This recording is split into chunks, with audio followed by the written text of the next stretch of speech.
everyone, and welcome to my channel. I am the Read-Aloud teacher. Today's book for my book basket is called Make Way for Ducklings by Robert McClosksey. Mr. and Mrs. Mallard were looking for a place to live, but every time Mr. Mallard saw what looked like a nice place, Mrs. Mallard said it was no good. There were sure to be foxes in the woods or turtles in the water, and she was not going to raise a family where there might be foxes or turtles. So they flew on and on. When they got to Boston, they felt too tired to fly any further. There was a nice pond in a public garden with a little island on it. The very place to spend the night, quacked Mr. Mallard.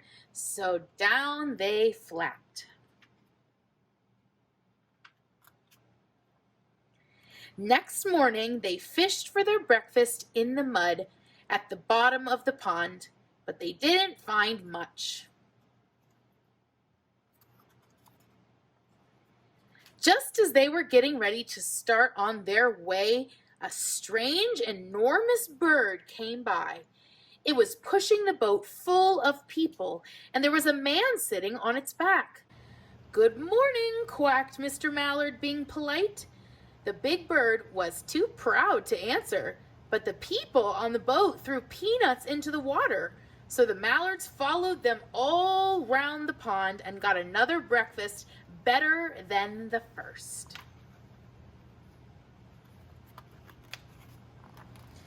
"I like this place," said Mrs. Mallard, as they climbed out on the bank and waddled along. "Why don't we build a nest and raise our ducklings right here in the pond? There are no foxes and no turtles, and the people feed us peanuts. What could be better?" "Good," said Mr. Mallard, delighted at last that Mrs. Mallard had found a place that suited her. "But—" "Look out!" squawked Mrs. Mallard, all of a dither. "You'll get run over."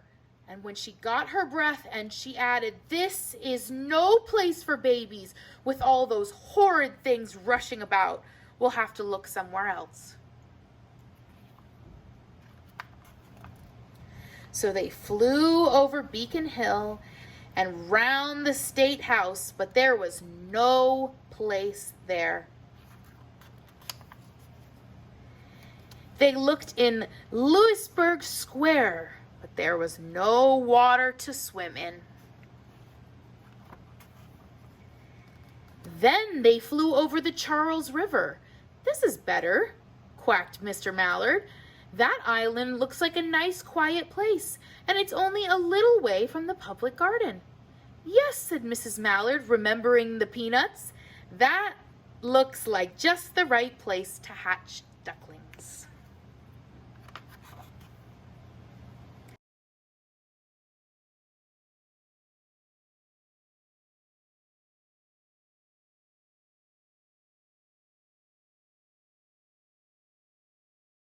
All their old wing feathers started to drop out, and they would not be able to fly again until the new ones grew in. But of course, they could swim, and one day they swam over to the park on the riverbank, and there they met a policeman called Michael. Michael fed them peanuts, and after that, the Mallards called on Michael every day. After Mrs. Mallard had laid her 8 eggs on the nest, she couldn't go visit Michael anymore because she had to sit on the eggs and keep them warm. So she moved off the nest only to get a drink of water or to have her lunch or to count the eggs and make sure they were all there. One day the ducklings hatched out. First came Jack, then Cack, and then Lack, then Mack, then Knack, then Ack, then Pack, then Quack. Mr. and Mrs. Mallard were bursting with pride. It was a great responsibility taking care of so many ducklings, and it kept them very busy. One day, Mr. Mallard decided that he'd like to take a trip to see what the rest of the river was like further on. So off he set.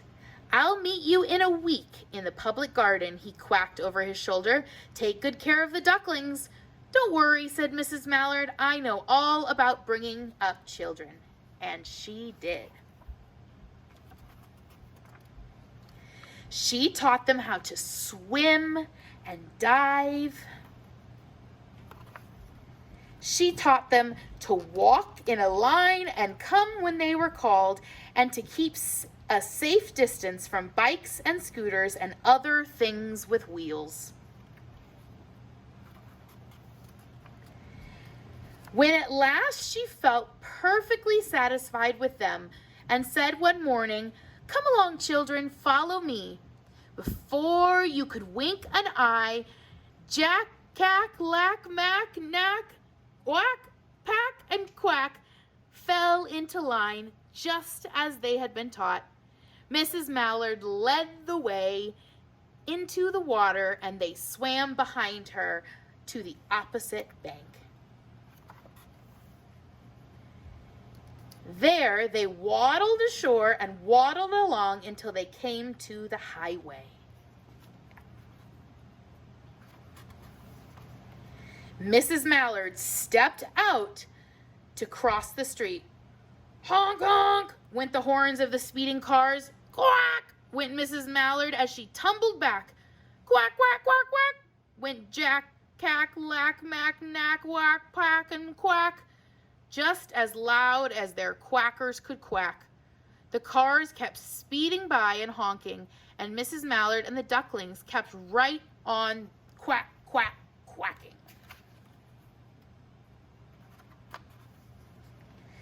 They made such noise that Michael came running and waving his arms, blowing his whistle.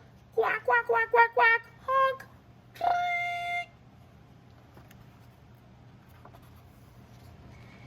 He planted himself in the center of the road and raised one hand to stop traffic, and then beckoned with the other, the way policemen do, for Mrs. Mallard to cross over. As soon as Mrs. Mallard and the ducklings were safe on the other side and the other way down Mount Vernon Street, Michael rushed back to his police booth. He called Clancy at headquarters and said, "There's a family of ducks walking down the street," Clancy said. "A family of what?" "Ducks," yelled Michael. "Send a police car quick."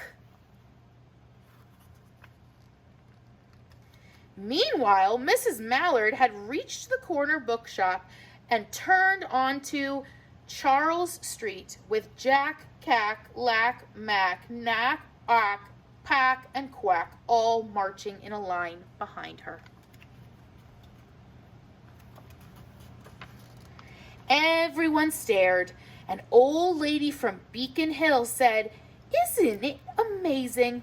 And a man who swept the street said, "Well now, isn't that nice?"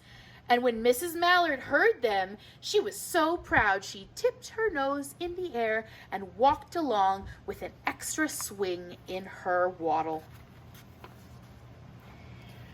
When they came to the corner of Beacon Street, there was the police car with 4 policemen that Chansey had sent from headquarters. The policemen held back traffic so Mrs. Mallard and the ducklings could march across the street.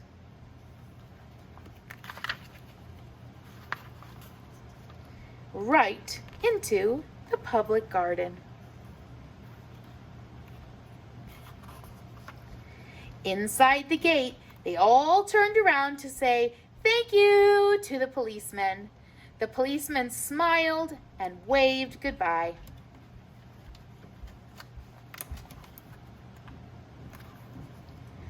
When they reached the pond and swam across to the little island, there was Mr. Mallard waiting for them, just as he had promised. The ducklings liked their new island so much that they decided to live there. All day long, they follow the swan boats and eat peanuts. And when night falls, they swim to their little island and go to sleep. The end. Don't forget to hit the subscribe button so you don't miss out on our weekly read-alouds. We have different books every Monday and Friday for children of all ages. We have playlists that split those books by age range so that it's easier for you to access. We hope to see you back again next time for our next book from my book basket.